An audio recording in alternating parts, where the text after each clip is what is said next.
पढ़ाना है, लेकिन थोड़ा थ्योरेटिकल थोड़ा न्यूमेरिकल, वो है अकाउंटिंग स्टैंडर्ड। और अकाउंटिंग स्टैंडर्ड में जो जो प्रैक्टिकल ओरिएंटेड है, न्यूमेरिकल है, कैलकुलेशन इन्वॉल्व है, वो भी मैं पढ़ाने वाला हूं। तो हम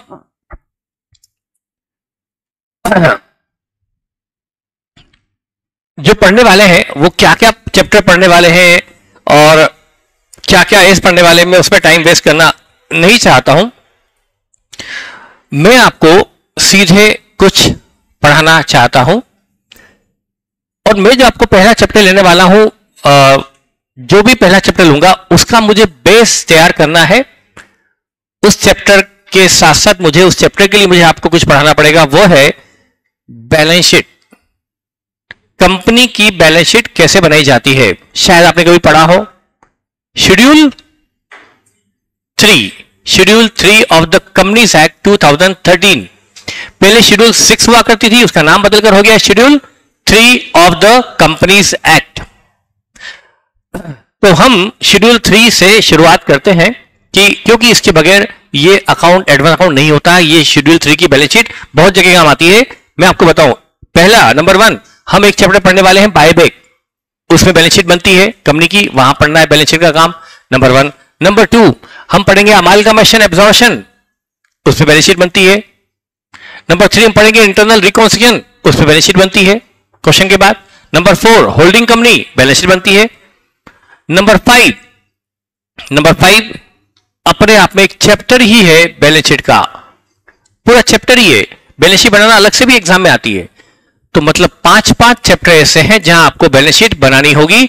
मतलब बगैर बैलेंस शीट के हम अकाउंट्स एडवांस अकाउंट नहीं पढ़ सकते। तो बैलेंस शीट बनाना हमें सीखना ही है।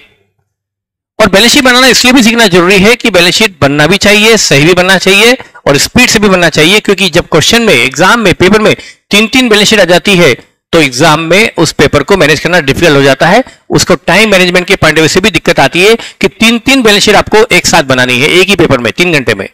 तो बैलेंस शीट पर आपका बहुत अच्छा फ्लो होना चाहिए। बैलेंस शीट कैसे बनती है वो अच्छे से आना चाहिए। तो एक कंपनी की बैलेंस शीट में पढ़ना है, क्योंकि हमें बैलेंस शीट सिर्फ कंपनी की ही आती है। एक कंपनी की बैलेंस शीट से, हाँ ऑनलाइन बेटा, सॉरी आपसे मैं गुड आफ्टरनून करना भूल गया, ऑनलाइन गुड आफ्टरनून बेटा। तो मैं शुरू कर रहा हूं बैलेंस शीट ऑफ कंपनी का। वो चैप्टर में बाद में पढ़ाऊंगा, उसकी डेप्थ में बहुत बाद में जाऊंगा, उसकी और डेप्थ में जाएंगे, पर उसका एक इनिशियल लेवल, उसका एक बेसिक स्ट्रक्चर हम अभी पढ़ लेंगे। बाकी उसी चैप्टर को फिर से पढ़ेंगे जब हम अलग से चैप्टर पढ़ेंगे companies financial statement, financial statement of company. Financial statement में बैलेंस शीट बनती है। तो मैं आपको बैलेंस शीट के फॉर्मेट की तरफ जा रहा हूं, बैलेंस शीट कंपनी की, और चाहे प्राइवेट हो चाहे पब्लिक हो। सबसे पहले बैलेंस शीट में जो सबसे पहले हम जो समझना स्टार्ट करेंगे,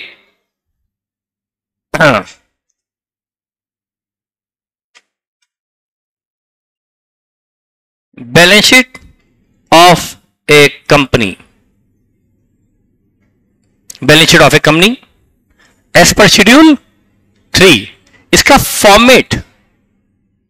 फॉर्मेट क्या होगा, शुरू करते हैं इसका फॉर्मेट।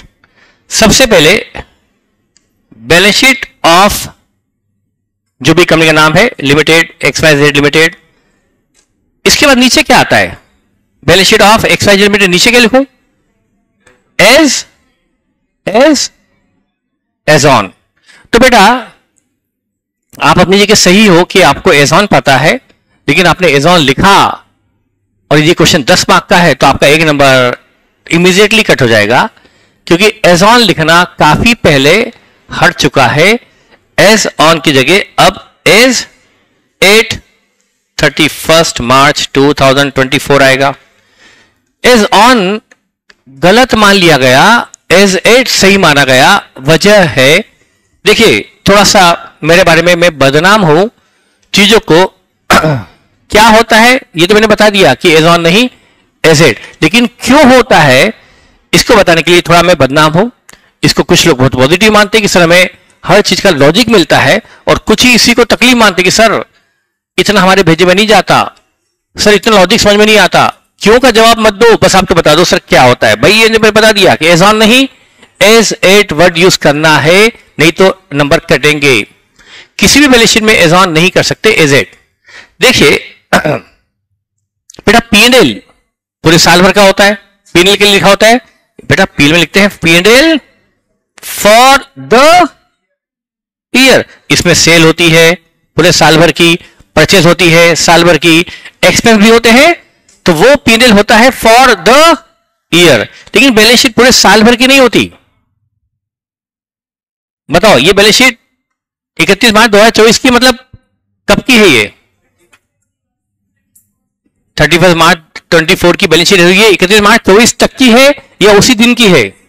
उसी दिन की है। भली कंपनी बनी जब से लेके आज तक हो, जो वो भी कह सकते हैं, लेकिन ये 31 मार्च 2024 की है। 31 मार्च 24 के दिन की है या उस दिन के भी किसी पर्टिकुलर टाइम की है? पूरे दिन की है या उसके पर्टिकुलर टाइम की? पर्टिकुलर टाइम की, शाम को 6 बजे या शाम को 8 बजे। जैसे कि एक बिजनेस से शाम को 6 बजे वो एक्टिविटी बंद हो जाती है, 31 मार्च को 6 बजे एक्टिविटी बंद होगी, तो ये बैलेंस शीट कब की है? 31 मार्च की शाम को 6 बजे की है। एक होटल है जो रात को 11 बजे क्लोज होता है, उसका रेस्टोरेंट है, 11 बजे लोग जाते हैं, तो उसका रेवेन्यू कब तक आया? 31 मार्च की शाम को। तो बैलेंस शीट कब की है? 31 मार्च की शाम को 11 बजे की है। Is it clear? तो ये बैलेंस शीट 31 मार्च की भी नहीं, उस दिन की भी नहीं। पहले क्या होता था? एज ऑन मतलब क्या होता था? एज ऑन मतलब पूरा दिन, एज एट मतलब दिन का particular time movement. Is it clear? तो देखिए आप सोच सकते हैं सदियों से, मतलब सैकड़ों सालों से एज ऑन चला रहा है, अब जाके इनको समझ आई कि एज ऑन गलत, एज एट सही है, और ये कुछ सालों पहले का ही डेवलपमेंट है। हाँ, लेकिन आप लोगों ने जब से 11-12 ज्वाइन किया तब से तो ये आ चुका है। ऐसा भी नहीं कि इतना नया है कि बिल्कुल अभी अभी मैं पढ़ के कहीं से आ रहा हूं या अभी 6 महीने का पहले अमेंडमेंट है। नो है, 2-1 साल हो गए। तो आपको बैलेंस शीट के साथ हमेशा वर्ड यूज करना है एज एट, और एज ऑन क्या गलत था समझ में आ गया, और एज एट में क्या सही है समझ में आ गया। ये आपको बैलेंस शीट में एज एट वर्ड यूज करना है, नंबर 1। अब यहां पर ये बैलेंस शीट में आपको पर्टिकुलर कॉलम देना होगा, पर्टिकुलर, यहां पर जिसको आप बोला करते हैं शेड्यूल नंबर, उसका नाम हो गया है नोट नंबर। शेड्यूल की जगह नोट नंबर, और यहां आता है अमाउंट। अमाउंट, अब यहां पर अमाउंट भी आपको लिख देना चाहिए। अब वैसे अमाउंट के 2 कॉलम होते हैं, करंट ईयर और प्रीवियस ईयर, पर मैं आपको उतना डेप्थ नहीं ले रहा हूं, मेरे जो काम का है उतना बता रहा हूं। अमाउंट, अब यहां पर अमाउंट भी लिख देना चाहिए, अमाउंट इन रुपीज। आप यदि बैलेंस शीट बना रहे हैं इन 1000, इन लैक्स, इन करोड़, होता ना बैलेंस शीट, हम यहां पर लिख रहे हैं कैपिटल 300 करोड़, 800 करोड़, तो फिर यहां पर ऊपर क्या लिखना पड़ेगा? Amount in crore, amount in lakhs, amount in 1000, जैसा भी हो वो आपको ऊपर इंडिकेट कर देना है। बड़ी बड़ी कंपनी की बैलेंस शीट में हमेशा लिखा आता है अमाउंट इन करोड़। यदि वहां लिखा है 2300, इसका मतलब वो 2300 रुपया नहीं है, वो 2300 करोड़ है, तो आपको अमाउंट इन करोड़, इन लैक्स जो भी है वो लिख देना चाहिए। अब उसके बाद यहां पर सबसे पहले शुरू किया जाता है कंपनी में लायबिलिटी साइड से। देखिए अब बैलेंस शीट आपकी टी फॉर्म में नहीं बनती, ऐसे नहीं बनती। अब ये बैलेंस शीट बहुत पुरानी बात हो चुकी, अब बैलेंस शीट हमेशा वर्टिकल फॉर्म में बनती है, हॉरिजॉन्टल फॉर्म में नहीं बनती, वर्टिकल ही में ही बनाना है। तो आपको ये वर्टिकल फॉर्मेट ही यूज करना है, कंपलसरी है, शेड्यूल 3 की रिक्वायरमेंट है, कोई कंपनी इसके अलावा कोई फॉर्मेट यूज नहीं कर सकती। तो सबसे पहले अब यहां पर पहले आती है, हाँ अब जैसे पहले ये बैलेंस शीट बनती थी, ये बैलेंस शीट टी फॉर्म बनती थी, इधर आती थी असेट, इधर होती थी लायबिलिटी। अब यहां पर इक्विटी शेयर केवल आती थी, रिजर्व एंड सरप्लस आते थे, डिवेंचर यानी लॉन्ग टर्म लोन, क्रेडिटर्स यानी शॉर्ट टर्म डेब्ट वगैरह आते थे। तो बेटा ये लायबिलिटी साइड गलत वर्ड था। पुराने जमाने में जो लायबिलिटी वर्ड यूज करते थे, अब जाके बता पड़ा कि ये भी सही नहीं था। ये टोटल को लायबिलिटी बोलते थे, पर ये सरासर गलत था। एक्चुअल में क्या ये लायबिलिटी है? ये तो ऑनर की कैपिटल है जो वापस करने की जरूरत नहीं है। It is not a liability of company, it is not payable to owner. Even equity share capital तो एक बार आ गई सो आ गई, जब तक कंपनी जिंदा है, कंपनी जब तक सरवाइव करेगी तब तक ये कैपिटल भी रहेगी। ये रिफंडेबल ऑर्डिनरी कोर्स में नहीं होती, it is not refundable at all, it's not refundable to shareholder during the life of company. Company जब तक है तब तक ये मनी रिफंड नहीं होती। यदि ये कैपिटल रिफंड नहीं होती तो फिर इसको लायबिलिटी क्यों बोल रहे हो? It is not payable. जब ये देना ही नहीं है तो इसको लायबिलिटी के रूप में दिखाना। तो बेटा यहां पर पुराने जमाने में जैसे मान लो ये 10 करोड़ है, मान लो ये 10 करोड़ है,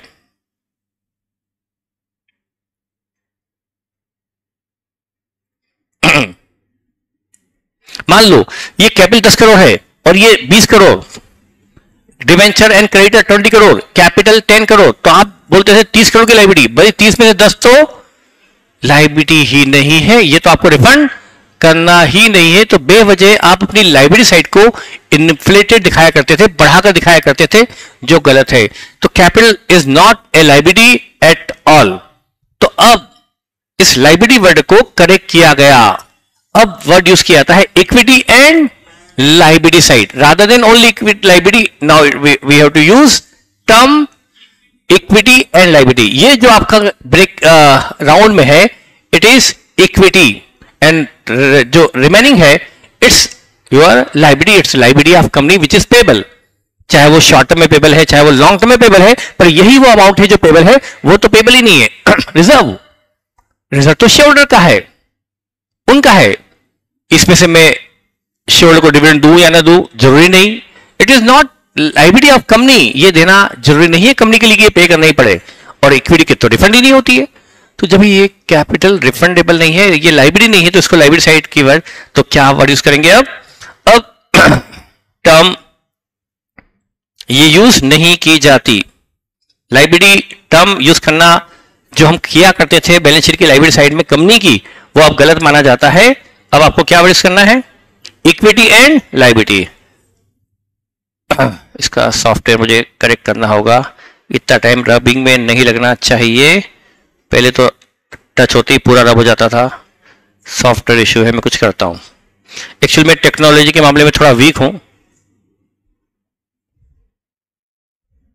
चलिए, तो यहां पर हम सबसे पहले वर्ड यूज करेंगे equity and liability. Equity and liability,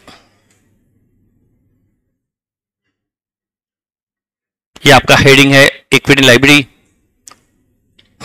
इसमें इक्विटी भी आएगी और लायबिलिटी भी आएगी। नंबर 1 इसमें सब आता है। फिर यदि इक्विटी लायबिलिटी में सबसे पहले शेयर होल्डर फंड,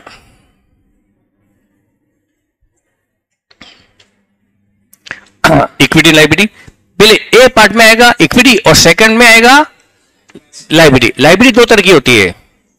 लायबिलिटी एक नॉन करंट, एक current. Non current means long term और करंट मींस शॉर्ट टर्म। तो पहले इक्विटी आएगा। यह बात जरूर है, इक्विटी में आपको एक बात अजीब सी लग सकती है। Equity includes preference share capital. You know preference share capital? You know preference share capital आपको पता ही होगा। दो तरह की कैपिटल होती है, इक्विटी और प्रेफरेंस। जिस कैप और आपको पता है कि यदि दो कैरेक्टरिस्टिक हो, दो कैरेक्टरिस्टिक होती है तो प्रेफरेंस वो जिस शेयर में, जिस शेयर्स को डिविडेंड में प्रेफरेंस दिया गया हो कि डिविडेंड आपको पहले मिलेगा, नंबर 1, और वाइंडिंग अप पर पहले पेमेंट आपको मिलेगा, इक्विटी को बाद में मिलेगा। यदि ऐसे दो प्रेफरेंस जिस कैपिटल को प्राप्त है, एक तो preference in payment of dividend और दूसरा preference in payment of refund of capital. जिस कैपिटल को, जिस शेयर कैपिटल को ये दो प्रेफरेंसेस प्राप्त है, दो प्रायोरिटीज मिली हुई है, उसको कहते हैं प्रेफरेंस शेयर कैपिटल। और ये जिसको प्रायोरिटीज नहीं है उसको कहते हैं इक्विटी शेयर कैपिटल। तो दो तरह की कैपिटल हो गई, preference share capital and equity share capital. तो बेटा इक्विटी का मतलब सिर्फ इक्विटी नहीं होता, इक्विटी में प्रेफरेंस भी शामिल है, करेक्ट? क्योंकि प्रेफरेंस कैपिटल भी एक कैपिटल ही है, बस फर्क क्या है, इक्विटी से वो अलग है। इक्विटी से उसको प्रायोरिटी मिली है पर है वो भी शेयर कैपिटल। तो इक्विटी इंक्लूड्स बोथ। तो यहां पर सबसे पहले आता है शेयर होल्डर फंड।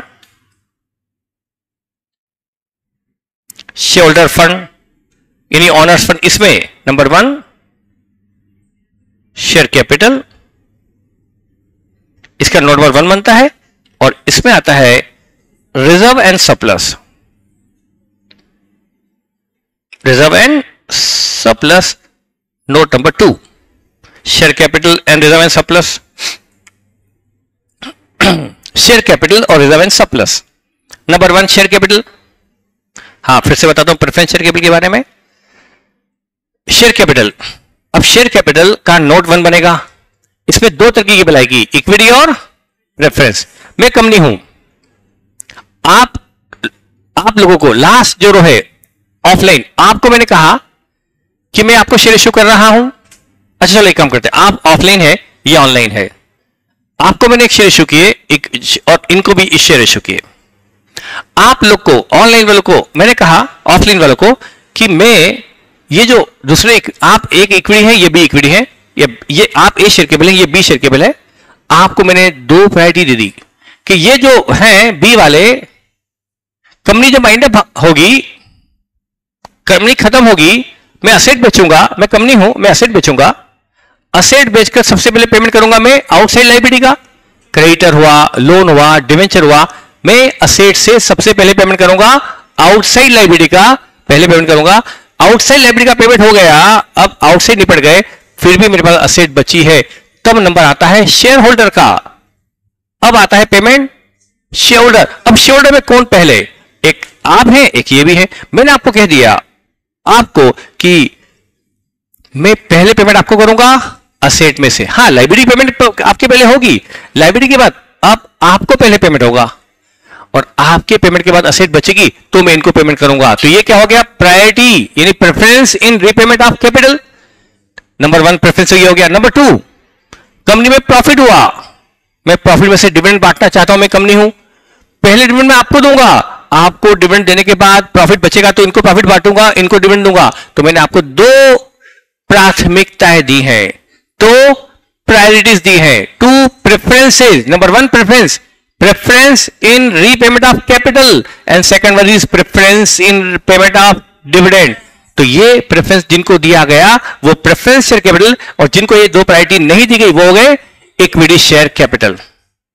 ठीक है, तो इक्विटी शेयर कैपिटल दो तरह की होती है, और इक्विटी में सब कुछ आता है। ये इक्विटी शेयर कैपिटल भी इक्विटी है, रिजर्व भी आप ही लोगों का है, रिजर्व भी शेयर होल्डर का होता है, ये भी शेयर होल्डर फंड में आएगा। तो यहां पर शेयर कैपिटल और reserve surplus, it is company में मान लो आप लोगों ने, आप शेयर होल्डर ने मिलकर लगाया 50 करोड़, और 10 करोड़ मेरे पास आपका प्रॉफिट रखा हुआ है जो मैंने आपको नहीं बांटा, तो कुल 60 करोड़ मेरे पास है आपका। तो कंपनी में 60 करोड़ आपका लगा है, वो कहा जाएगा शेयर होल्डर फंड। उसके दो टुकड़े होंगे, share capital and reserve and surplus. तो यहां पर रिजर्व एंड सरप्लस मतलब कंपनी ने जो प्रॉफिट अर्न किया वो प्रॉफिट भी शेयर होल्डर का ही होता है, वो कंपनी में भी रखा हुआ है। जब भी कंपनी बाइंड अप होगी या जब भी होगा, मैं ये प्रॉफिट आपका है, आप ही को डिस्ट्रीब्यूट करूंगा।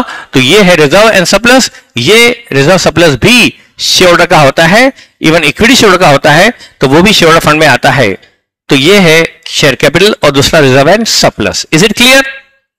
अब यहां पर अभी मुझे आपको थोड़ा शेयर कैपिटल के बारे में बताना है। इसमें इक्विटी शेयर कैपिटल भी आती है और इसी में प्रेफरेंस शेयर कैपिटल भी आती है, इसमें दोनों आती है। अभी मैं इसको और एलोबरेट नहीं कर रहा, अभी इन शॉर्ट बता रहा हूं। रिजर्व सरप्लस में बहुत सारी चीज आती है, reserve and surplus. Reserve means reserve and surplus means profits. कौन है ये? आपने बोला, सही बोला। जनरली बच्चे क्या बोलते हैं? Reserve means reserve, surplus means surplus. नहीं भाई, reserve means reserve and surplus means P&L का क्रेडिट या डेबिट बैलेंस। सरप्लस, सरप्लस का मतलब P&L। रिजर्व अलग चीज होती है, P&L अलग चीज होती है, दोनों अलग अलग चीज होती है। क्या आप जानते हैं रिजर्व एंड सरप्लस का डिफरेंस? रिजर्व एंड प्रोविजन नहीं, रिजर्व एंड सरप्लस दोनों अलग अलग होते हैं। अभी थोड़ा ज्यादा हो जाएगा, मैं धीरे धीरे बताऊंगा आपको। पर रिजर्व जैसे आपका जनरल रिजर्व एक रिजर्व है, बिल्डिंग फंड एक रिजर्व है, और वर्कमैन एक्सीडेंट फंड या फिर डिविडेंड और डिवेंचर रिडम्पशन रिजर्व है ना, आपको वो सब रिजर्व है। लेकिन P&L में, कंपनी के P&L में कुछ पड़ा हुआ है क्रेडिट, वो क्या है? सरप्लस। तो यदि कंपनी में कुछ प्रॉफिट है तो वो सरप्लस है, और बाकी रिजर्व्स। रिजर्व्स की बहुत बड़ी लिस्ट मैंने बना रखी है। बहुत ज्यादा जो एक्साइटेड स्टूडेंट होते हैं कि सर मैं सब कुछ जानना है, तो उनको मैं लिस्ट दे देता हूं। मेरे पास वो लिस्ट है जो किसी भी किताब में नहीं मिलेगी। कितने तरह के रिजर्व्स होते हैं दुनिया में, जो मतलब उसमें काम तो आते नहीं है, इसलिए क्यों बेवजह अपन पंगा लें। रिजर्व्स मींस आपका डिवेंचर रिडेम्पशन रिजर्व हो गया, जनरल रिजर्व हो गया, बिल्डिंग फंड हो गया, मर्केमेंट एक्सीडेंट रिजर्व हो गया, वो सब होते हैं रिजर्व्स। और सरप्लस मींस P&L, कंपनी ने प्रॉफिट कमाया और यहां रखा हुआ है, वो है P&L का क्रेडिट बैलेंस। तो ये है रिजर्व एंड सरप्लस। बेटा यहां पर आपने पहले पढ़ा है पार्टनरशिप या प्रोप्राइटरी। आप क्या करते थे, ये पार्टनर ए है, ये पार्टनर बी है, या उनकी कैपिटल है, प्रॉफिट को यहां बांटते थे। ध्यान है आपको, मतलब प्रॉफिट कहां जोड़ते थे, उनकी कैपिटल में जोड़ते थे। ध्यान है, प्रोप्राइटरी में भी प्रॉफिट कहां जाता है, कैपिटल में ऐड हो जाता है, लॉस से लेस होते हैं तो प्रॉफिट। लेकिन कंपनी में प्रॉफिट अलग रखा रहता है, उसको कैपिटल में शेयर कैपिटल में मर्ज नहीं करते, शेयर कैपिटल अकाउंट अलग रहता है, और P&L अकाउंट को कैपिटल में मर्ज नहीं करते बल्कि अलग से P&L अकाउंट में रखे रखते हैं। तो P&L अकाउंट अलग होता है और शेयर कैपिटल अकाउंट अलग होता है। तो ये है second column reserve and surplus. अब ये तो शेयर फंड था, तो ये तो कंपनी में वो मनी जो ओनर्स की लगी है, शेयर की लगी है, वो अब आता है बेटा लायबिलिटी। ये तो हो गया इक्विटी, ये हो गया इक्विटी। अब क्या आएगा, लायबिलिटी। लायबिलिटी मतलब एक्सटर्नल डेब्ट, आउटसाइड डेब्ट, बाहरी दायित्व। उसमें दो होते हैं, पहले नॉन, आज बहुत जल्दी से, लायबिलिटी दो तरह की होती है बेटा, एक तो नॉन करंट लायबिलिटी और एक करंट लायबिलिटी। पहले नॉन करंट लायबिलिटी आती है या करंट लायबिलिटी आती है। क्या ऐसा कंफर्म है, ऐसा जरूरी है कि हम पहले नॉन करंट लिखें फिर करंट लिखें, कि करंट पहले लिख सकते हैं नॉन करंट बाद में लिख सकते हैं, कि पहले नॉन करंट फिर करंट? ये जो जिन्होंने फॉर्मेट बनाया वो दिमाग लगाकर बनाया होगा या बस पहले नॉन करंट लिख दी तो हम भी नॉन करंट लिख रहे हैं? दिमाग लगा के बनाया होगा। क्या दिमाग लगाया होगा उन्होंने नॉन करंट को ऊपर लिखने का और करंट को नीचे लिखने के पहले? क्या सोच होगी, क्यों नॉन करंट पहले और क्यों करंट बाद में? डेफिनेटली हाँ, तो डेफिनेट नॉन करंट का मतलब ही पेबल आफ्टर 12 मंथ है, और जो पेबल विद इन ईयर है वो करंट, और जो पेबल आफ्टर 12 मंथ वो नॉन करंट।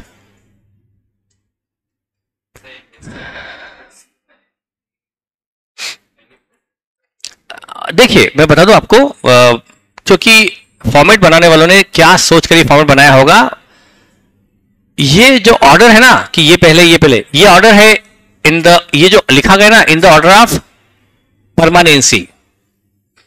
ये ऑर्डर किस में, in the order of permanency. ये आपके एग्जाम के लिए कभी जरूरी नहीं है, पर हम सीए जैसी डिग्री और सीए लेने जा रहे हैं, हमारा नॉलेज इतना तो होना चाहिए कि हम वो बैलेंस शीट जिस पर हम साइन करने वाले हैं रोज, और बैलेंस शीट में साइन करना एक बहुत बड़ा टास्क है, आपको हजारों लाखों रुपए फीस मिलती है उसकी साइन करने की, आपके सिग्नेचर की वैल्यू होती है, उसके बगैर कंपनी की बैलेंस शीट का कोई मायने नहीं, जबकि आपके बैलेंस शीट उस पर साइन ना हो तो साइन इंपॉर्टेंट है, इसी पर आप साइन करते हो, जिस पर साइन करोगे उसके बारे में नॉलेज तो हो। वो ये है in the order of permanency. जो फंड परमानेंट है वो पहले लिखा जाए, जो ज्यादा परमानेंट है वो पहले, जो कम परमानेंट है वो बाद में। सबसे परमानेंट फंड कौन सा है, जो एक बार आ गया सो आ गया सो आ गया सो आ गया? Share capital. ये मोस्ट परमानेंट फंड है, इसलिए इसको सबसे पहले लिखा गया। सबसे जल्दी कौन सा पे करना पड़ेगा, करंट, उसको सबसे लास्ट में लिखा गया। और बीच में क्या बचा, डिवेंचर, जो 5 साल बाद 6 साल बाद वो पे करना है, लेकिन कैपिटल के बाद में और करंट के पहले। तो ये ऑर्डर क्या है, इन द ऑर्डर ऑफ कौन सा फंड कंपनी के पास ज्यादा परमानेंट है वो पहले लिया जाए, और जो कम परमानेंट है वो बाद में लिया जाए। समझ में आ गया? तो यहां आता है क्या, non current liability, non current liability, और फिर आएगा बेटा यहां पर करंट लायबिलिटी। करंट लायबिलिटी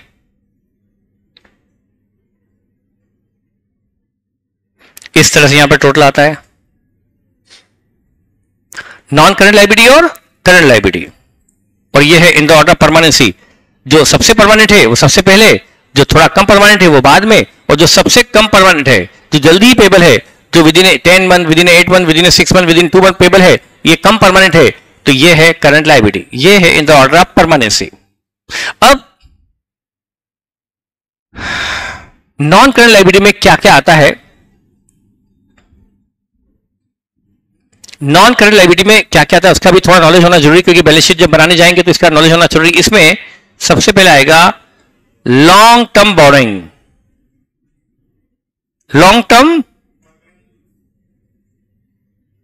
आपकी लॉन्ग टर्म बोरोइंग ऊपर आएगी और करंट लायबिलिटी में आएगी short term borrowing, short term borrowing, long term borrowing और short term borrowing. Long term borrowing ऊपर नॉन करंट लायबिलिटी में, शॉर्ट टर्म बोरोइंग नीचे करंट लायबिलिटी में।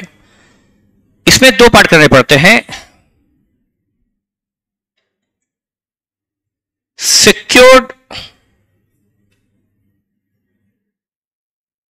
और दूसरा अनसिक्योर्ड बोरोइंग, सिक्योर्ड बोरोइंग और अनसिक्योर्ड बोरोइंग। ध्यान रखिए, बगैर बैलेंस शीट के इस एडवांस में पार आना मुश्किल है। 5-5 6 क्वेश्चन है जो बैलेंस शीट पर बेस्ड है, इसलिए बैलेंस शीट का नॉलेज जरूरी है। तो आपको बहुत बेसिक नॉलेज दे रहा हूं। लॉन्ग टर्म बोरोइंग में दो होते हैं, सिक्योर्ड और अनसिक्योर्ड। यदि लोन पर कोई सिक्योरिटी है तो सिक्योर्ड, अदरवाइज अनसिक्योर्ड। मैंने एक लोन लिया, मैं कंपनी हूं, मैंने लोन लिया फ्रॉम आईडीबीआई बैंक। वो लोन 6 साल बाद पेबल है, 6 साल लॉन्ग टर्म है, तो कहां आएगा वो, लॉन्ग टर्म में। अब मैंने जो बैंक से लोन लिया ना आईडीबीआई से, तो मैंने लोन के बजाय लोन के लिए मेरी बिल्डिंग के पेपर, मेरी बिल्डिंग बैंक के पास गिरवी रख दी। मैं हिंदी में बोल रहा हूं, गिरवी मतलब मॉर्गेज कर दी, प्लेज कर दी। मैंने बिल्डिंग के पेपर बैंक को दे दिए, तो मेरा वो लोन कौन सा हो गया, सिक्योर्ड। यदि मैं लोन में डिफॉल्ट करूंगा तो बैंकर क्या करेगा, मेरी बिल्डिंग के पेपर के बेसिस पर मेरी बिल्डिंग पर अपना पोजीशन ले लेगा, उसको सेल आउट करवा देगा, उसको ऑक्शन में डालकर नीलाम करवाकर उससे मनी रिसीव कर लेगा, तो वो बैंक को अधिकार है। तो वो लोन क्या हो गया, सिक्योर्ड, क्योंकि बैंक के पास बिल्डिंग की सिक्योरिटी है, तो वो हो गया सिक्योर्ड लोन। कुछ लोन ऐसे होते हैं अनसिक्योर्ड। मान लो मैं कंपनी हूं, मैंने ऐसी किसी लोन ले लिया कि लाओ 5 लाख रुपए दे दो, 8 लाख दे दो, दे देंगे 3 महीने बाद, 3 साल बाद दे देंगे, लोन ऐसे ले लिया, तो वो हो गया अनसिक्योर्ड लोन। सिक्योर्ड लोन दो तरह के होते हैं, सिक्योर्ड और अनसिक्योर्ड। जिस पर किसी असेट का मॉर्गेज है, असेट का प्लेज है, वो होता है सिक्योर्ड, और बचा हुआ अनसिक्योर्ड। अब debenture, you know debenture, what's debenture, आप डिवेंचर जानते हैं सभी लोग? क्या आपका डिवेंचर से सामना कभी हुआ है 12th में या फाउंडेशन में? तो डिवेंचर सिंपली एक लोन इंस्ट्रूमेंट है, एक लोन है। यदि मैं कंपनी हूं, आपने मुझे 100 रुपए दिया, मैंने उनको सर्टिफिकेट दे दिया कि मैं आपको एक सर्टिफिकेट दे रहा हूं, 100 रुपए लिखा है उसमें, उस पर रेट ऑफ इंटरेस्ट 6% है और 5 साल लिख दिए। इसका मतलब यह हुआ कि मैं आपको अगले 5 साल तक इस 100 रुपए पे 6% ब्याज देता रहूंगा और 5 साल बाद आपका 100 रुपए आपको वापस कर दूंगा। ये जो मैंने आपसे लोन लिया है 5 साल के लिए, बदले में आपको जो सर्टिफिकेट इश्यू किया है वही है सर्टिफिकेट ऑफ डिवेंचर, वही है डिवेंचर। वो लोन ही है, लॉन्ग टर्म लोन ही है। तो डिवेंचर सिक्योर होते हैं, अनसिक्योर होते हैं? सिक्योर होते हैं। पहले किसी जमाने में अनसिक्योर डिवेंचर इश्यू हुआ करते थे, अब अलाउड, अब कंपनी अनसिक्योर डिवेंचर इश्यू नहीं कर सकती। अब डिवेंचर हमेशा क्या होंगे, सिक्योर्ड में ही आएंगे। ठीक है, ये हो गया सिक्योर्ड और अनसिक्योर्ड। इसमें ये तो ये हुआ, एक तो लॉन्ग टर्म बोरोइंग हुआ, लॉन्ग टर्म बोरोइंग, और भी लॉन्ग टर्म लायबिलिटी होती है। ये तो सिर्फ लॉन्ग टर्म बोरोइंग है, नॉन करंट लायबिलिटी मतलब लॉन्ग टर्म लायबिलिटी। इसमें सिर्फ ये नहीं होता है, लॉन्ग टर्म बोरोइंग नहीं होती, उसके अलावा भी लॉन्ग टर्म बोरोइंग होती है। आपको पता है कुछ और? Yes, long term provision, very good, बहुत अच्छा बताया आपने। जनरली स्टूडेंट को पता नहीं होता लॉन्ग टर्म प्रोविजन। प्रोविजन दो तरह के होते हैं, शॉर्ट टर्म और लॉन्ग टर्म, दोनों बताए। तो चूंकि शॉर्ट टर्म प्रोविजन नीचे आने वाला है, जैसे लॉन्ग टर्म प्रोविजन ऊपर आया तो शॉर्ट टर्म प्रोविजन करंट में आएगा। दोनों तरह के प्रोविजन को हमें समझ लेना चाहिए। प्रोविजन, जब यहां तक बता ही दिया तो इसका एग्जाम्पल भी दे दो। Short term provision, long term provision. Short term provision ऊपर आएगा, लॉन्ग टर्म नीचे आएगा। इसका एग्जाम्पल कुछ आपको पता है? Provision for tax, provision for okay, और ठीक है, आप अपनी जगह सही बता रहे हैं। ऐसा लगता है कि आपका ये थोड़ा अच्छे से पढ़ा हुआ लग रहा है। सही बताया आपने। प्रोविजन, इधर से ऑनलाइन से जवाब है provision for bad debts and doubtful debts. बोलो, provision for bad debts and doubtful debts क्या है? बोलो, लॉन्ग टर्म है या शॉर्ट टर्म है? क्या है? प्रोविजन फॉर बैड डेट्स यानी प्रोविजन फॉर डाउटफुल डेट्स, ये शॉर्ट टर्म है कि लॉन्ग टर्म है? बोलो बेटा, सही मायनों में वो प्रोविजन है ही नहीं, वो यहां आता ही नहीं है, ना शॉर्ट टर्म में आता है ना लॉन्ग टर्म में आता है, वो प्रोविजन में यहां आएगा ही नहीं वो। मैं बताता हूं आपको क्यों। ये हो सकता है बेटा आपको कंफ्यूजन है, मैं दूर करूंगा। शॉर्ट टर्म प्रोविडेंट फंड, हाँ यस, धनंजय हाडा सही बताया, प्रोविडेंट फंड यस। बेटा सुनो, उससे और बेहतर एग्जाम्पल देना चाहता हूं। ग्रेच्युटी, जब वर्कर रिटायर होता है तो उसे ग्रेच्युटी का अमाउंट देना पड़ेगा। वर्कर रिटायर होगा तो उसे हमें ग्रेच्युटी का अमाउंट देना पड़ेगा। मान लो हमारा वर्कर अभी 20 साल, अभी उसकी एज 40 साल है, पर वो रिटायर होगा 60 साल में, तो 20 साल बाद हमें उसे ग्रेच्युटी का अमाउंट देना पड़ेगा, भारी भरकम। तो जो भारी भरकम अमाउंट उसे देना है उसके रिटायरमेंट पर, उसका इंतजाम हम अभी से करें या 20वें साल, उसी साल जब वो रिटायर होगा तब सोचेंगे, या अभी से इकट्ठा करना शुरू करें उसके लिए? अभी से इकट्ठा करना शुरू कर दें क्या कि ताकि 20 साल बाद जब रिटायर हो तो उसे पेमेंट देने में हमें कोई तकलीफ, हम इजीली उसका पेमेंट कर पाए। तो हम अभी से उसके लिए अमाउंट इकट्ठा करना शुरू कर देंगे। तो जो लायबिलिटी 20 साल बाद आने वाली है उसके रिटायरमेंट पर, उसके लिए हम अभी से प्रोविजन बना रहे हैं। तो वो प्रोविजन कब के लिए है? 20 साल बाद के पेमेंट के लिए। तो वो प्रोविजन कौन सा हुआ? लॉन्ग टर्म प्रोविजन, उसको हम लिखेंगे लॉन्ग टर्म प्रोविजन में। इसका एग्जांपल क्या हो गया? Provision for gratuity. एग्जांपल क्या हो गया? Provision for gratuity. एक और होता है, ग्रेच्युटी भी वही है, रिटायरमेंट बेनिफिट्स। जब अगर रिटायर होता है तो उसे रिटायरमेंट बेनिफिट एक साथ पे करना पड़ता है। आपने कभी भी सुना होगा कि एम्प्लॉय रिटायर होता है ना गवर्नमेंट में, तो उसको लमसम में LIC का है, बैंक का है, गवर्नमेंट एम्प्लॉय है तो उसको काफी बड़ा फंड एक साथ मिलता है, रिटायरमेंट बेनिफिट्स बोलते हैं। तो यदि कंपनी कोई लायबिलिटी जो कई साल बाद आने वाली है उसके लिए अभी से अमाउंट इकट्ठा करना शुरू कर देती है तो वो कहा जाएगा लॉन्ग टर्म प्रोविजन। तो एग्जांपल क्या हुआ इसका? एग्जांपल क्या हुआ? प्रोविजन फॉर ग्रेच्युटी, एग्जांपल ही है। हाँ लेकिन और बेटा short term provision, short term provision आपने बहुत ही परफेक्ट एग्जांपल दिया है, पर वो provident fund, employee provident fund वो भी हो सकता है, एम्प्लॉय प्रोविडेंट फंड वो भी लॉन्ग टर्म ही है, sinking fund.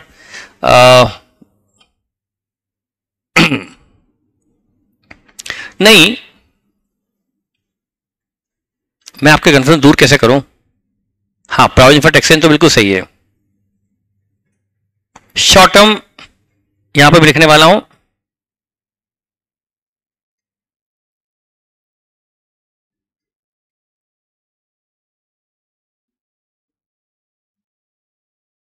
Short term provision.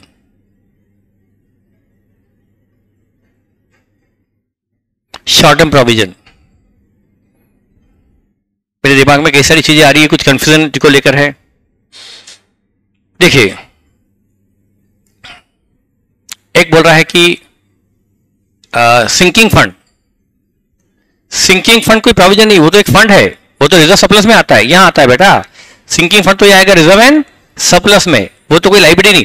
ये प्रोविजन होता है, प्रोविजन मींस किसी ने किसी लायबिलिटी के लिए बनाया गया, किसी कोई अमाउंट जो पे ऑफ करना है उसके लिए बनाया गया, और लायबिलिटी सर्टेन लायबिलिटी के लिए बनाया गया अरेंजमेंट, वो होता है लॉन्ग टर्म या शॉर्ट टर्म। जैसे कि ग्रेच्युटी देने के लिए बनाया गया तो प्रोविजन फॉर ग्रेच्युटी एक होता है, टैक्स। आप जानते होंगे, नहीं जानते अभी, इनकम टैक्स। इनकम टैक्स जानते हैं?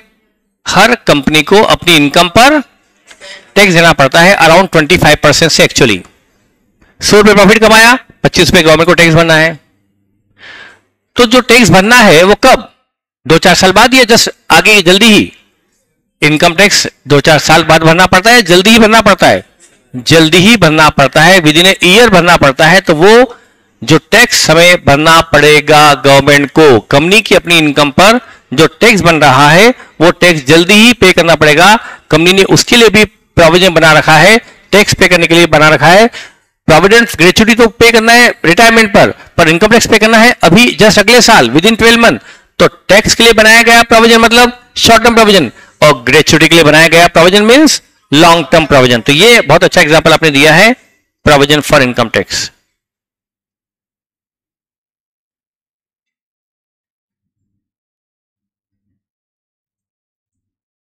Provision for income tax.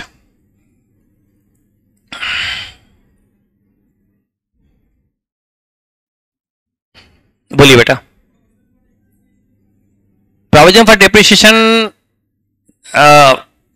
न वो शॉर्ट टर्म प्रोविजन है, न वो लॉन्ग टर्म प्रोविजन है, और न ही वो रिजर्व सरप्लस में, वो कहीं नहीं आता, वो तीनों में नहीं आता। वो तो जो नीचे फिक्स्ड एसेट आएगी, असेट, वहां से लेस होता है। वो जो असेट आएगी ना अभी असेट साइड में, वहां से लेस होगा। तो वो न रिजर्व सरप्लस में आएगा, न लॉन्ग टर्म में आएगा, न वो शॉर्ट टर्म में आएगा, बल्कि वो असेट में से लेस होगा असेट साइड में। Provision for bad debts, provision for bad debts भी न लॉन्ग टर्म प्रोविजन है, न शॉर्ट टर्म है, न ही वो रिजर्व एंड सब, बल्कि वो नीचे डेटर में से असेट साइड में जो डेटर आएंगे उसमें से वो प्रोविजन लेस होगा। समझ में आया आपको?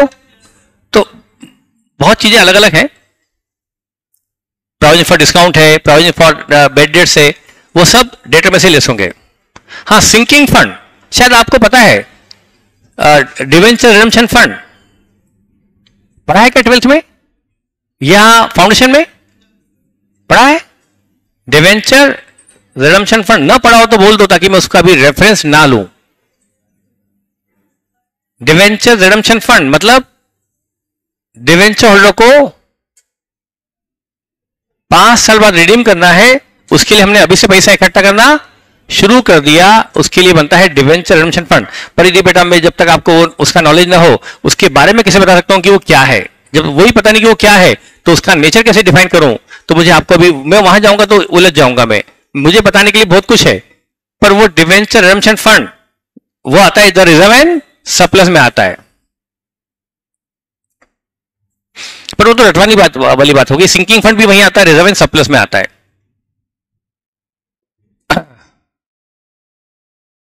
Public deposit, non current liability, ये इसमें आता है। Generally unsecured long term borrowing में आता है। मैंने बताया नहीं, मैं अभी बच रहा हूं।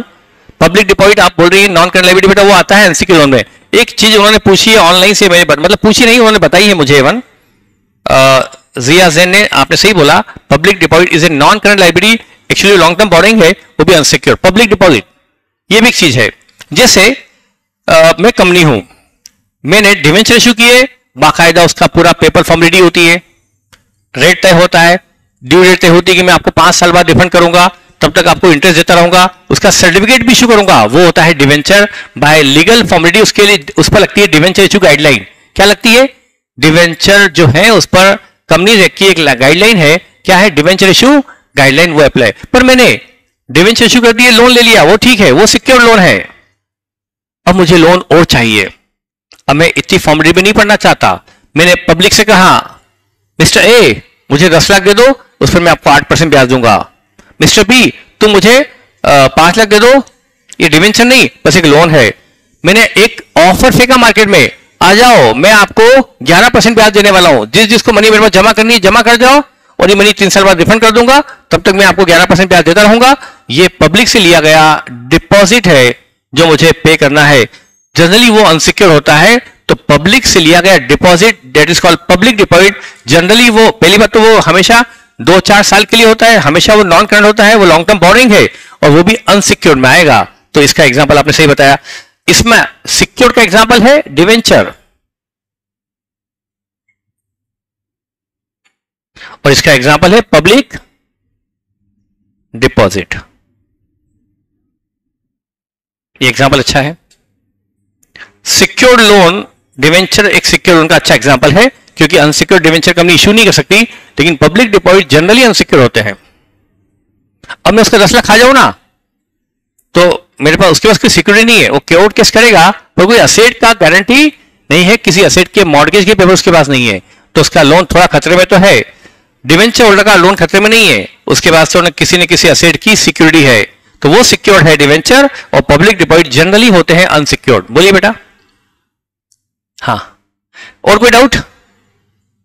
चलिए, आपकी कोई डाउट है तो पूछ सकते हैं। और मैंने कहा था डाउट पूछना मुझे बड़ा अच्छा लगता है। कोई डाउट किसी को भी? कॉन्टिंजेंसी रिजर्व वो आएगा रिजर्व एंड सरप्लस में। कॉन्टिंजेंसी रिजर्व वो आएगा रिजर्व एंड सरप्लस में। जैसे कि क्या उन्होंने पूछा तो जवाब दूं? आपके फ्रेंड है, भले वो मैं धरूं आप अलग, 2 टीम होगी, आप इसने पूछा वाला आपने पूछा है, दो जवाब कि बाद में बता दो इसको। कॉन्टिंजेंसी रिजर्व क्या होता है? मैं कंपनी हूं, मेरे बिजनेस का नेचर ऐसा है कि मेरे कंपनी पर पता नहीं फ्यूचर में किस तरह की लाइबिलिटी आ जाए, कोई हिडन अनफॉर्चुनेट मतलब जो अनसर्टेन है, ऐसी कोई लाइबिलिटीज, ऐसे कुछ लॉसेस मेरे बिजनेस में हो सकते हैं जिसके बारे में कहना मुश्किल है। तो मैंने क्या करा, ऐसे लॉसेस फ्यूचर में होंगे, आज इस साल तो नहीं हुए, इस साल तो नहीं हुए, शायद अगले साल भी नहीं हो, शायद अगले साल भी नहीं हो, चौथे साल हो जाए, हो सकते हैं हो जाए, हो सकता है ना भी हो, पर चौथे साल हो गए तो मेरे चौथे साल की प्रॉफिट की धज्जी उड़ा देंगे। वो लॉस हो गया, मतलब जो सोचा नहीं था, तो उससे मेरे पीएनएल में डेबिट करने से प्रॉफिट ड्रास्टिकली रिड्यूस हो जाएगा। और ये मेरा प्रॉफिट ड्रास्टिकली रिड्यूस हो गया तो मार्केट में जो पीएनएल जाएगा उसमें क्या दिखाई देगा कि कंपनी में प्रॉफिट नहीं है, लॉस में आ गई कंपनी। और जहां कंपनी में लॉस दिखाई दिया, मार्केट धड़ाम, कंपनी की रेपुटेशन डाउन, कोई कंपनी को लोन नहीं देगा, कोई कंपनी को पब्लिक इश्यू को रिस्पॉन्स नहीं मिलेगा, कंपनी उधार माल खरीदने जाएगी, उधार नहीं मिलेगा, एम्प्लॉय सोचेंगे तो लॉस वाली कंपनी है, निकल जाओ इसमें से, छोड़ के दूसरी के चले जाएंगे, नया एम्प्लॉय ज्वाइन नहीं करेगा, बैंक उधार देना बंद कर देगी। और तो और यदि पब्लिक को पता पड़ गया कि कंपनी लॉस में है तो शेयर मार्केट में शेयर्स के रेट कम हो जाएंगे, तो शेयर को घाटा होगा कि नहीं होगा? एक जरा से लॉस से इतनी तकलीफें हो सकती है, तो क्या करूं, उसका क्या इंतजाम करके रखूं? मैंने उस तरह के कॉन्टिंजेंसीज के लिए, उस तरह की अनिश्चितताओं के लिए, आज मेरे पास प्रॉफिट है, मैंने प्रॉफिट से 5 लाख निकालकर एक रिजर्व में डाल दिया, उसका नाम हो गया कॉन्टिंजेंसीज के लिए बनाया गया रिजर्व। तो क्या नाम हो गया? कॉन्टिंजेंसी रिजर्व। तो मैं एंट्री करूंगा P&L टू कॉन्टिंजेंसी रिजर्व 5 लाख। अगले साल फिर प्रॉफिट हुआ, कोई लॉस नहीं हुआ, फिर से मैंने 5 लाख डाल दिया, कॉन्टिंजेंसी रिजर्व में डाल दिया। ऐसे में 5 5 5 5 कितने साल हो गए? 4 साल में मैंने कितने इकट्ठे कर लिए? 20 लाख इकट्ठे कर लिए। कहां पर? कॉन्टिंजेंसी रिजर्व में मैंने 20 लाख इकट्ठे कर लिए, करेक्ट।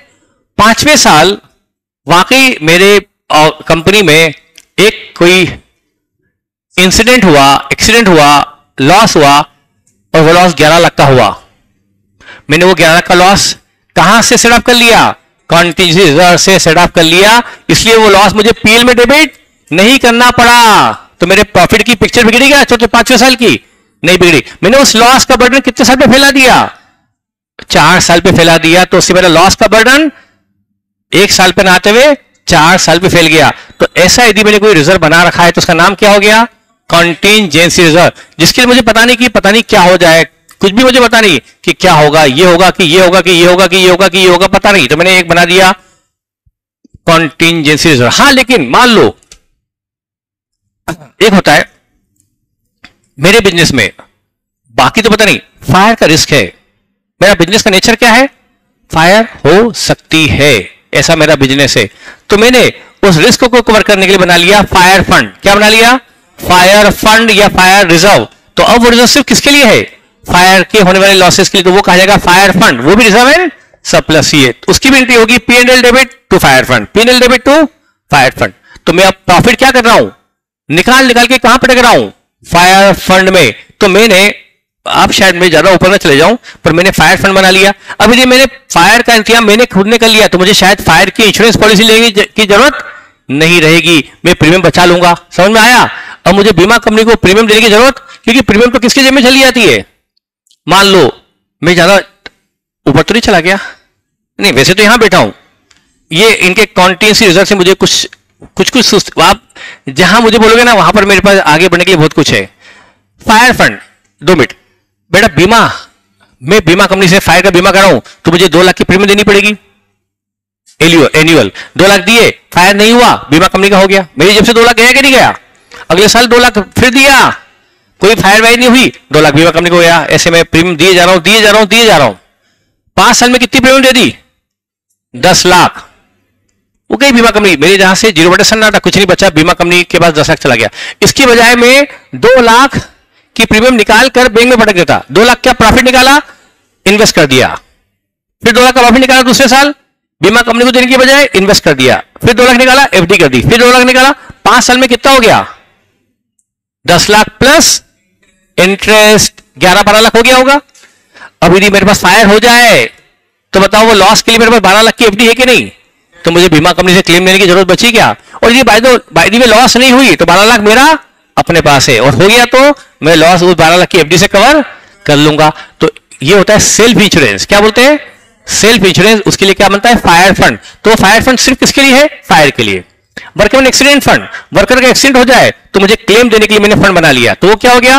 वर्कमैन एक्सीडेंट फंड या वर्कमैन कॉम्पनसेशन फंड, वो किसी स्पेसिफिक लॉस के लिए है। और आपका contingency reserve not for a specific loss but for any uncertain contingencies, तो वो है कॉन्टिजेंसी रिजर्व।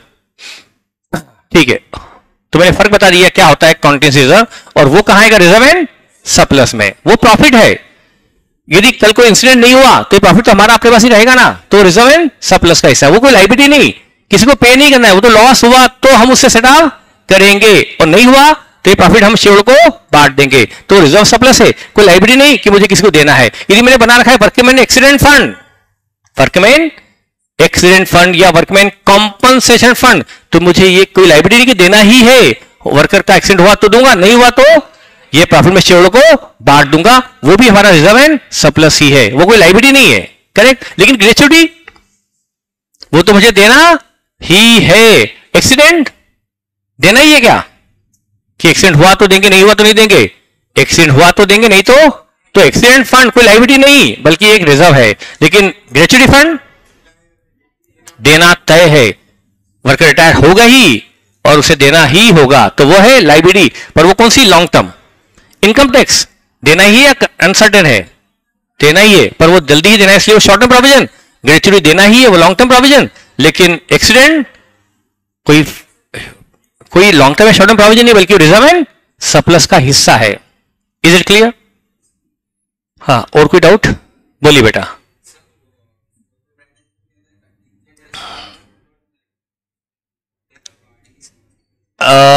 सोल प्रोप्राइटी में कॉन्टिजेंसी रिजर्व को फुटनोट में लिखते थे।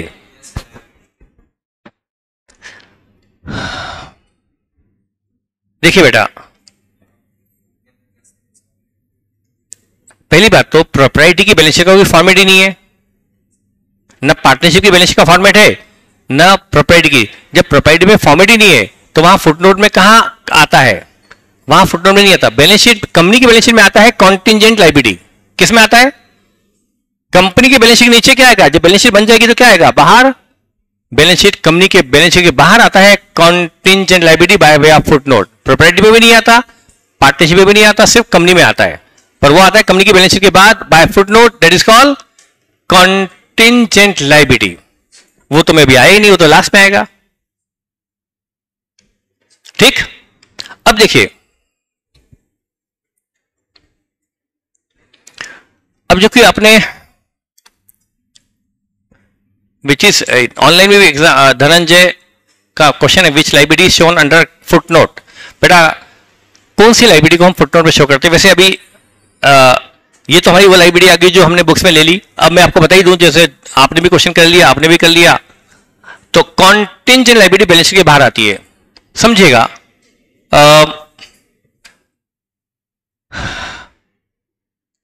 6 तरह की कॉन्टिंजेंट लायबिलिटी होती है, पर मैं आपको अभी बता नहीं सकता क्योंकि अभी इनिशियली इतना बताना, इतनी डीप में लेना आपको अभी संभव नहीं है। पर 5-6 तरह की होती है।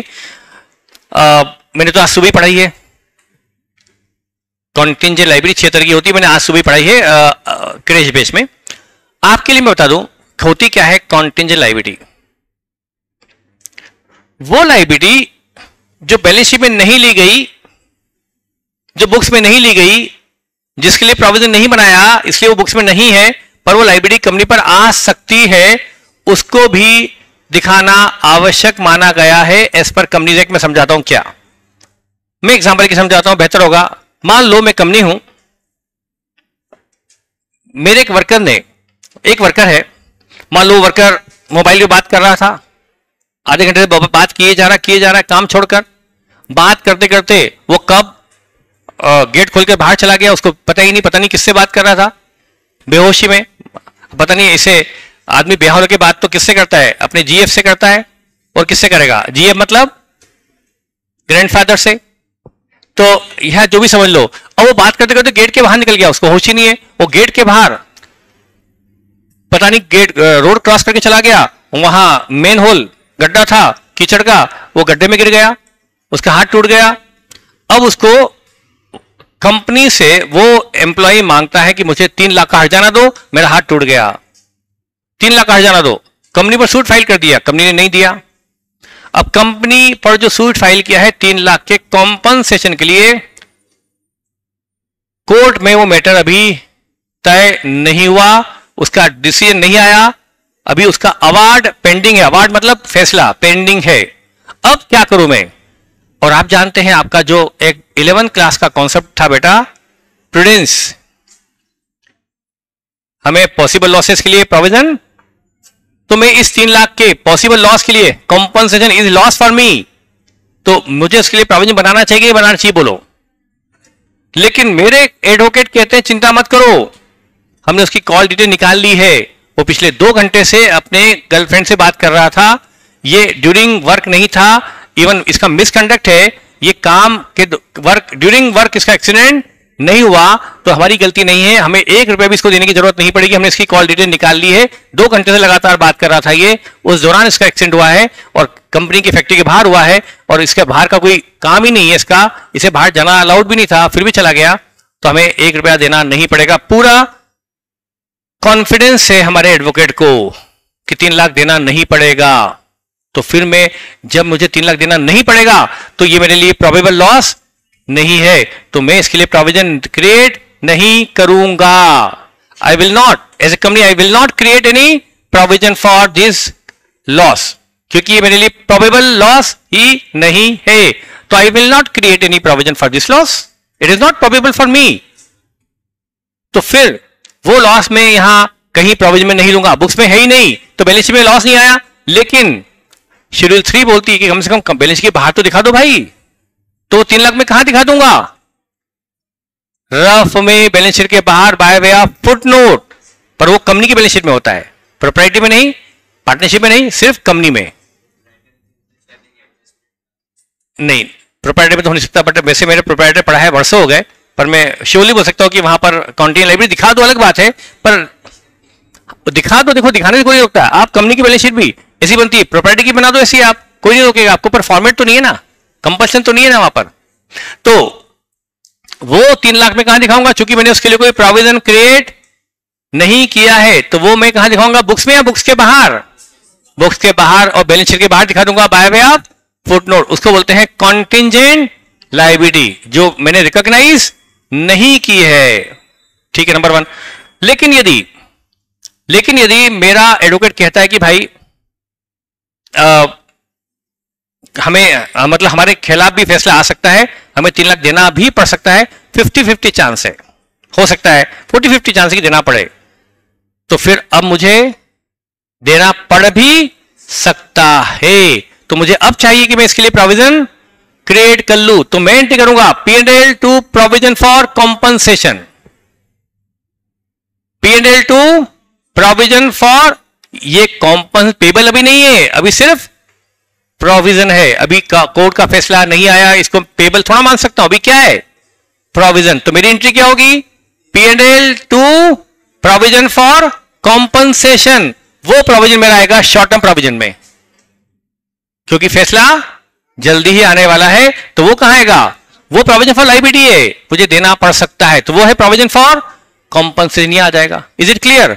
लेकिन कोर्ट का फैसला 4 साल पहले नहीं आएगा, प्रोसेस है अभी, ये स्टेप फ्री 3 साल पहले, तो फिर वो कहां जाएगा? Long term. तो वो क्या होगा? Provision for compensation. Is it clear? वो एक लायबिलिटी के लिए बनाया गया प्रोविजन है, वो लायबिलिटी आ सकती है, वो लायबिलिटी। तो वो यदि मैंने प्रोविजन ऊपर ले लिया शॉर्ट टर्म में लॉन्ग टर्म में, तो फिर वो कॉन्टीजेंट में नहीं आएगा, क्योंकि मैंने अब वो ले ली है बुक्स के अंदर, और जो चीज बैलेंस शीट के अंदर आ जाए उसको बैलेंस शीट के बाहर दिखाने की आवश्यकता नहीं होगी। वो आएगा हमारी एक्चुअल लायबिलिटी में, मतलब रिकॉर्डेड लायबिलिटी में आ गया, फिर वो कॉन्टीजेंट में नहीं आएगा। तो ये मैंने बताया कौन सा आता है कॉन्टीजेंट, कौन सा नहीं। ये तो मैंने एग्जांपल लिया है, इसे मेरे पास 6 एग्जांपल है, 6 हेड है कॉन्टीजेंट लायबिलिटी के, 6 हेड है, 6-7, और वो भी फिक्स नहीं है कि 6 ही होते हैं, 8 भी हो सकते हैं, पर मेरे को 6 पता है, जो 6 तो हम आते ही जनरली। बेटा यहां पर एक्सीडेंट हो भी सकता है, नहीं भी, पर ये क्लियर, लेकिन यहां तो हमारा कोर्ट में फैसला, मतलब ये काम चालू हो चुका है, एक्सीडेंट हो चुका है। वहां एक्सीडेंट हुआ क्या? यहां तो एक्सीडेंट हो चुका है, तो ये तो लायबिलिटी हमारे सिर पर आने की संभावना है। तो ये लायबिलिटी के लिए बनाया गया प्रोविजन है, और वो फ्यूचर के कॉन्टिंजेंसी के लिए है, वो अलग है, दोनों अलग अलग है। हाँ, फिर रिवर्स करना पड़ेगा, वो तो करना ही पड़ेगा। जब आपने प्रॉफिट कम किया तो उसको रिवर्स कर दो। चलिए, तो ये था, मैंने आपको बता दिया। हाँ, ये कौन सी लायबिलिटी आती है फुटनोट में। टाइम हो गया क्या आपका? 1 घंटा ही मिला अपने को, पर मुझे तो कम टाइम लग रहा है, 1 घंटा कम है, पर आपको 1 घंटा बहुत भारी पड़ा होगा, कोई बात नहीं। तो आज तो हम ये बेटा लायबिलिटी साइड पर ही आ पाए, इधर असेट पे जा ही नहीं पाए। तो हम क्या पढ़ पाए सिर्फ आज? लायबिलिटी साइड पर। अच्छा है, आपने क्रॉस क्वेश्चनिंग की, कुछ बच्चों ने इन्वॉल्वमेंट दिखाया, आपने अच्छा इन्वॉल्वमेंट दिखाया, आप लोगों ने अच्छा इन्वॉल्वमेंट दिखाया, और आप लोग को भी से उम्मीद है कि आप लोग भी थोड़ा इन्वॉल्व हो जाइए, पूछिए, हर तरह के जवाब आपको मिलेंगे। मतलब मुझे बड़ा अच्छा लगता है, क्योंकि बेटा जो मेरे पास एक्सपीरियंस है, कुछ मेरे पास नॉलेज यदि आया है, तो ये गॉड गिफ्ट नहीं है। आपके सीनियर जो पढ़ के गए हैं वही मुझे नॉलेज दे के गए हैं, और वही नॉलेज मैं आप तक डिलीवर कर रहा हूं। ये मेरी अपनी कोई नॉलेज नहीं है, आपके सीए के जो पूर्वज है उनकी विरासत मेरे पास है, उनका नॉलेज मैं आप तक डिलीवर कर रहा हूं। तो आपको चाहिए जितना आप नॉलेज ले सकते ले, मुझे जो पूछेंगे, ऐसा पॉसिबल नहीं कि कोई अच्छी आपने पूछी और मेरे पास अकाउंट्स में उसका जवाब ना हो।